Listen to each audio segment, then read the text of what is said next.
नमस्कार दोस्तों, स्वागत है आप सभी का आज की इस वाली वीडियो में। आज का भी हॉरर किस्सा एक सीए स्टूडेंट के साथ होता है।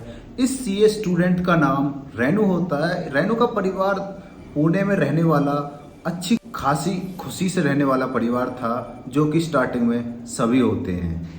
तो रेनू की 12th कंप्लीट हो चुकी थी। 2010 सन 2010 की बात होती है ये। सन 2010 में रेनू की 12th कंप्लीट हो चुकी थी। उसने अपना बीकॉम में एडमिशन करवा लिया था, लेकिन उस कॉलेज का कुछ इस तरीके से हाल था कि उस कॉलेज में ज़्यादातर स्टूडेंट आते नहीं थे, क्योंकि जैसे होता है ना, एक कॉलेज होता है उसमें डेली बेशक मत जाओ लेकिन पेपरों के टाइम पे चले जाओ, ऐसा ही उसका वो कॉलेज होता है। तो रेनू सोचती है कि मैं सीए की पढ़ाई कर लेती हूँ बीकॉम के साथ ही। तो रेनू अपना इंस्टीट्यूट खोजने लगती है जहाँ पर सीए की क्लासेस होती हैं। तो उसको एक इंस्टीट्यूट पाता है, उससे उसके घर से वो 3 किलोमीटर की दूरी पर होता है। तो उसको वो डन कर देती है और अगले दिन से क्लासेस स्टार्ट कर देती है। जैसे वो क्लासेस स्टार्ट करती है तो उसको ऑटो से जाना पड़ता है, और उसको वो चीज़ बहुत ही ज़्यादा इरिटेटिंग लगती है, क्योंकि उसकी क्लासेस शाम के 5:30 और 8:30 या 9 बजे के बीच में लगती हैं। तो वो चीज़ उसको बहुत ही ज़्यादा इरिटेटिंग लगती है, बहुत ही ज़्यादा, मतलब उसको बहुत ज़्यादा बेकार लगती है वो चीज़ें, क्योंकि कभी कभार टेम्पू आता है, नहीं आता, लेट हो जाते हैं, शरीर वगैरह भी बहुत ज़्यादा दुखने लग जाता है। तो इसलिए उसको वो चीज़ बहुत ही ज़्यादा इरिटेटिंग लगने लगती है। तो रेनू अपने पापा से जाके बोलती है कि पापा मुझे स्कूटी सिखा दो और मुझे एक स्कूटी दिला दो। तो उसका पापा बोलता है पहले तुमको स्कूटी सिखाता हूँ, क्योंकि अगर तुझे स्कूटी सीखनी नहीं आई तो उसको दिला के क्या फ़ायदा। तो रेनू का पापा उसको स्कूटी सिखाने लगता है। उसको स्कूटी आ जाती है थोड़ी बहुत, मतलब वो अपने काम को कर सकती है, 3 किलोमीटर आना जाना आराम से कर सकती है।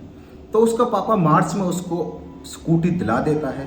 स्कूटी जैसे उसके पास आती है, वो अपनी क्लासेस दोबारा से स्टार्ट कर देती है। उसने अपनी क्लासेस 2-3 दिन बीच में रोक दी थी, तो अपनी क्लासेस दोबारा से स्टार्ट कर देती है।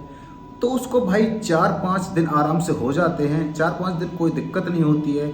लेकिन जो वो 3 किलोमीटर का रास्ता था, उसमें 500 मीटर की जगह में एक, मतलब 500 मीटर की कुछ कच्ची रोड आती थी। उसमें अगर थोड़ी सी भी बारिश हो जाए तो वहाँ पर बहुत सारा कीचड़ हो जाता था।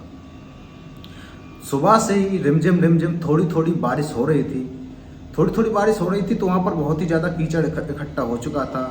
तो जब रेनू अपनी क्लासेस लेके दूसरी साइड से आ रही थी, 8:45 का टाइम था करीबन, तो वहाँ से जैसे रेनू अपनी क्लासेस लेके आ रही थी तो वहाँ पर बहुत ही ज़्यादा कीचड़ हो चुका था। मतलब कभी पाँव से चलाती है, कभी आराम से नॉर्मल तरीके से चलाती है। धीरे धीरे करके उसने उस 500 मीटर के रास्ते में से 250 मीटर पार कर लिया था, मतलब आधा रास्ता पार कर लिया था। आधा रास्ता जैसे रेनू पार करती है तो उसको 55-60 की उम्र की एक महिला दिखती है, जो रेनू से हाथ हिलाकर कहती है कि बेटी मुझे वहाँ से इसको रोड को पार करवा दो, मैं यहाँ पर गिर चुकी हूँ। उसके कपड़ों में भी कीचड़ लगा हुआ था। तो रेनू कहती है कि आंटी जी मुझे इतनी ज़्यादा अच्छी स्कूटी चलानी नहीं आती है, अगर आप मेरी स्कूटी पे बैठोगे तो हम दोनों ही गिर जाएंगे और पैदल से ज़्यादा आपकी लग जाएगी। तो रेनू उससे मना करती जाती है, और वो 55-60 साल की आंटी उससे बार बार जिद करने लगती है कि नहीं, छोड़ दो, वहाँ पर मुझे दूसरे कोने पर छोड़ दो। रेनू सोचती है कि यार ये आंटी साइको वगैरह तो नहीं है, ये बहुत ही ज़्यादा चेप हो रही है कि यार मैं बस मैंने मना कर दिया कि मुझे नहीं आती, ये बार बार मुझे मतलब बोल रही है कि वहाँ पर छोड़ दो। उसको इग्नोर मार के रेनू आगे की तरफ अपनी स्कूटी ले जाने लगती है। तो वो जो 55-60 साल की आंटी होती है, वो उसके कंधे पे हाथ रखती है और कहती है बेटी मुझे वहाँ पर छोड़ दो। जैसे रेनू अपना ब्रेक लगाती है उसका स्कूटी का, तो वो बूढ़ी औरत पीछे की तरफ बैठ जाती है, मतलब उसकी सीट पर बैठ जाती है और कहती है चलो।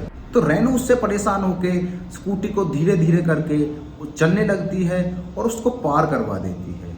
रेनू को दरअसल खुद हैरानी हो गई थी कि इसको इस मतलब आंटी को लेकर वो इस कीचड़ से बाहर कैसे निकल गई। वो बहुत ही ज़्यादा खुश थी इस चीज़ को लेकर, क्योंकि उसने अपने डर पे जीत हासिल कर ली थी।